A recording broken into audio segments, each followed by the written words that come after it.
दिल्लीमध्ये विद्यार्थी आंदोलन झालं। या विद्यार्थी आंदोलनानं काय साध्य केलं असा प्रश्न विचारला तर अनेकांचं उत्तर असेल की विद्यार्थ्यांच्या मागण्या मान्य झाल्या, शिक्षण मंत्र्यांनी राजीनामा दिला। पण त्याचबरोबर आणखी एक महत्त्वाची गोष्ट घडली। ती गोष्ट अशी की देशभरातली तरुणाई एकत्र आली, तरुणाई एकवटली आणि त्यांच्या एकतेसमोर सरकार झुकलं।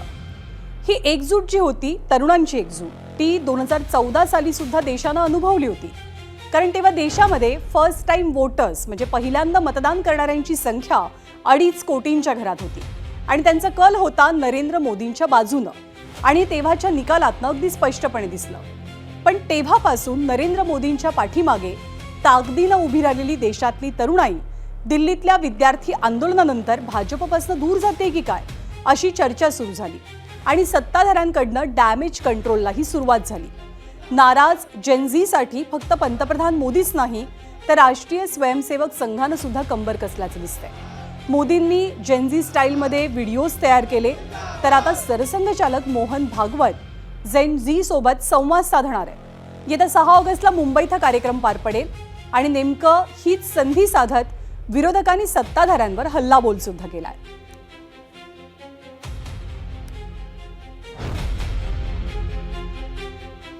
तर टीका सुरू झालेली आहे, टीका सुरू राहील सुद्धा। पण सरकार असो की संघ, दोनही पातळ्यांवरती जे प्रयत्न सुरू झालेले आहेत, कारण आज देशामध्ये 18 ते 25 या वयोगटातल्या मतदारांची संख्या 24 कोटींच्या घरात आहे आणि 18 ते 40 या वयोगटातल्या मतदारांची संख्या 48 कोटींच्या आसपास आहे।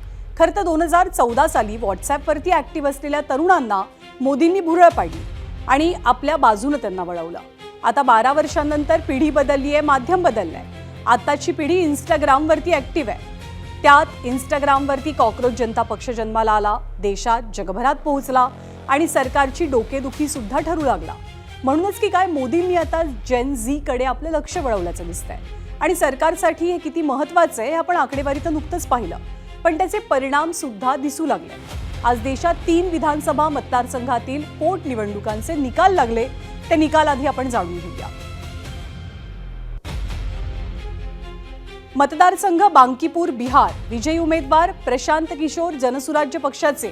त्यांनी हरवलं कुणाला आहे तर भाजपच्या उमेदवाराला हरवलेला आहे आणि हा मतदारसंघ भाजपचे नवीन जे प्रमुख आहेत पक्षाचे त्या नितीन नवीन यांचा मतदारसंघ होता, जिथे पोटनिवडणूक पार पडली।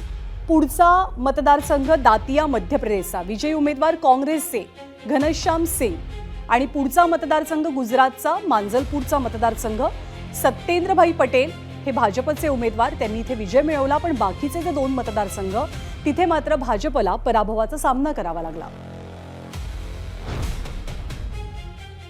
तर बरेच जण असंही म्हणू शकतात की एकाच पोटनिवडणुकीत भाजपचा पराभव झालाय, म्हणजे तरुणाई दूर गेली असं कसं म्हणता येईल। तर त्यासाठी बांकीपूर मतदारसंघ आपल्याला समजून घ्यावा लागेल। ग्राफिक्सच्या माध्यमातून आपण जाणून घेऊया। भाजपच्या बालेकिल्ल्यात प्रशांत किशोर यांनी कसा दणका दिलाय।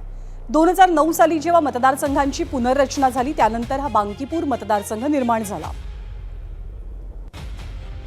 2010, 2015, 2020 आणि 2025 या 4ही निवडणुकांमध्ये या मतदारसंघातनं नितीन नवीन विजयी झाले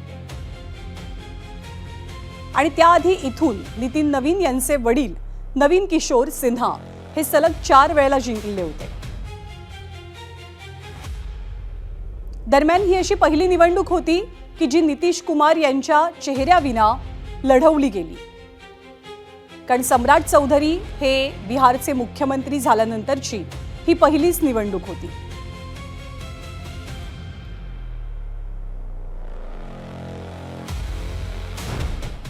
तर प्रशांत किशोर यांनी एक प्रकारे भाजपच्या बालेकिल्ल्यातच ऐतिहासिक विजय मिळवला। या विजयानंतर प्रशांत किशोर यांनी पंतप्रधान नरेंद्र मोदींकडे एक मागणी सुद्धा केली आहे।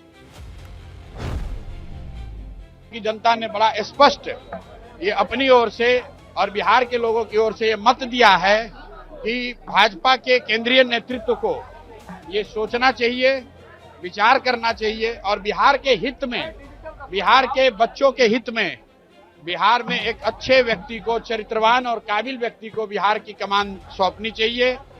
बिहार में हर हालत में शिक्षा हो, रोजगार हो, पलायन रुके यही संदेश मैं इस जीत में देखता हूं। तर याच बांकीपूर मतदारसंघात 3.5 लाख मतदारांपैकी 1,25,000 मतदार हे 18 ते 25 या वयोगटातले आहे आणि तिथेच एक प्रकारे खेला होबे पाहायला मिळाला। खरं तर भाजपनं सगळ्यात आधी तरुणाईला राजकीय वोट बँक म्हणून स्थापित केलं, त्यानं कायमच सोबत ठेवलं। पण जंतर मंतरवरच्या आंदोलनानंतर तरुण वर्ग नाराज झालाय हे तर स्पष्ट आहे आणि म्हणूनच की काय भाजप संघानं आता जोरदार तयारी सुरू केली आहे। तसंही लोकसभा निवडणुकीला अजून 3-1 वर्ष शिल्लक आहेत, त्यात थोडासा दुरावलेला तरुण पुन्हा एकदा आपल्याकडे यावा हा प्रयत्न सरकार करणार हे तर त्यांच्या आत्ताच्या हालचालींवरनं स्पष्ट होत आहे। त्यात त्यांना किती यश येतं हे लवकरच कळेल।